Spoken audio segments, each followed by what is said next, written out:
estamos de regreso aquí en Los Periodistas y nos da muchísimo gusto recibir al doctor Jorge Baruch Díaz de la Universidad Nacional Autónoma de México. Y en las últimas horas, en los últimos pocos días, se ha intensificado el frío en todo el continente, en toda la parte norte del continente, desde Alaska hasta México. Hemos visto escenas de nieve, incluso en la parte alta de la sierra allá en Veracruz, y pues no es la excepción aquí en la Ciudad de México, ha habido un descenso de temperatura muy importante. Esto siempre trae riesgos para la salud y es por eso que le hemos invitado, doctor, para que nos explique cuáles son los principales riesgos por edades, sobre todo, ante este cambio de temperatura.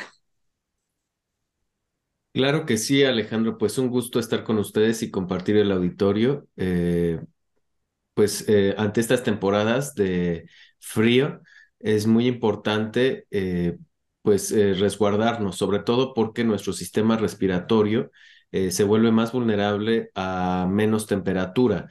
¿Por qué? Pues porque generalmente dejan de funcionar de manera importante estos cilios o de alguna manera, por así decirlo coloquialmente, pelitos que tenemos recubriendo todo nuestro aparato respiratorio, que hace que limpien hacia el exterior todas las partículas que se pudieran introducir al momento de estar respirando, inhalando. Entonces, estos cilios respiratorios es uno de los aparatos que más se ve afectado con el frío, ya que pueden llegar a paralizarse, pueden llegar a mal funcionar y entonces es lo que nos vuelve más vulnerables a todos a este tipo de enfermedades respiratorias. Y esto todavía cobra más relevancia cuando nuestro sistema inmunológico, aparte de este mecanismo, digamos, barrido, por así decirlo, para expulsar este tipo de partículas respiratorias, tenemos algún problema inmunológico que pudiera llegar a dificultar que nuestras células detecten o identifiquen con una menor prontitud, pues este tipo de virus que se introducen en nuestro organismo, incluso bacterias que pudieran llegar a ocasionar enfermedades respiratorias agudas. Eh, entonces, ¿qué personas son las que a eso se les agrega algún componente? Pues aquellas que tienen, por ejemplo, enfermedades crónicas como diabetes, como hipertensión o con algún inmunocompromiso, por ejemplo, aquellos que tienen enfermedades reumatológicas como el lupus o los niños, sobre todo los menores de 5 años también, pues su sistema inmune no ha madurado por completo o incluso ya aquellos que comienzan a tener algún efecto de envejecimiento a nivel de el sistema inmunológico, como pueden ser los adultos mayores de 55 años. ¿Qué es lo que hay que hacer de manera preventiva y qué es lo que hay que hacer si ya sentimos algún padecimiento relacionado, por supuesto, con los cambios de temperatura? Bueno, de manera preventiva yo lo agruparía a recordar, para que la audiencia recuerde más fácilmente, en tres.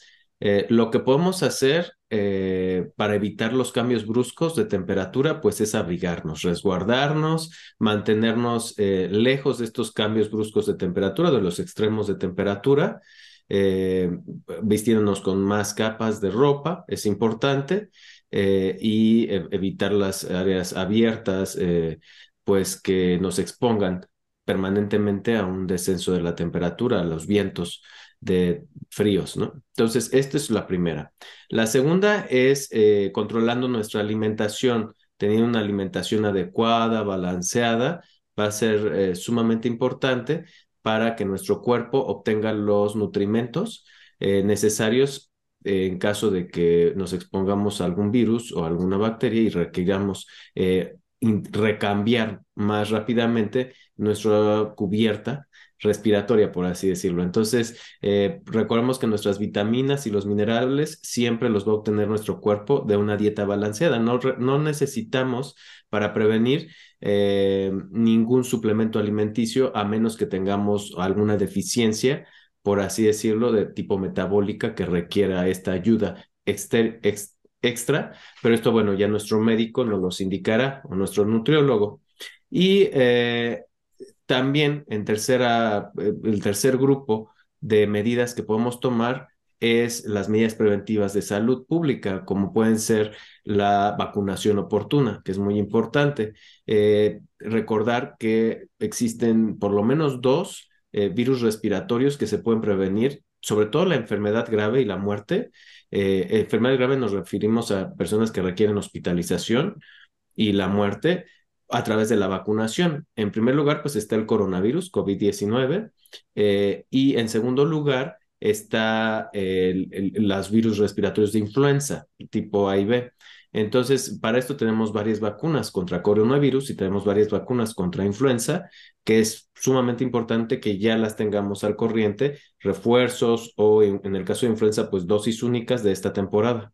Doctor, también en esta temporada es muy común, sumamente común, en que en casa primera tentación que tenemos es automedicarnos y no siempre, o más bien nunca es recomendable y no siempre resulta como uno está pensando que va a resultar agarrar y simplemente recetarte las medicamentos o las vitaminas o lo que uno cree que va a funcionar. ¿Qué es lo que usted recomienda al respecto? Mira, siempre se recomienda que ante cualquier signo o síntoma de enfermedad, lo primero que debemos de hacer es consultar a nuestro médico de cabecera. Nunca automedicarnos, sí buscar a nuestros médicos para ver la forma de confirmar un diagnóstico que se sospeche, ya sea COVID o influenza, es importante confirmarlo a través de pruebas diagnósticas, pero sí va a ser la primera acción que debemos de tomar niños, adolescentes, adultos y adultos mayores es acudir con un médico, nuestro médico de cabecera, y solicitar el seguimiento y el apoyo para poder estar en condiciones de hacer frente a cualquier enfermedad respiratoria.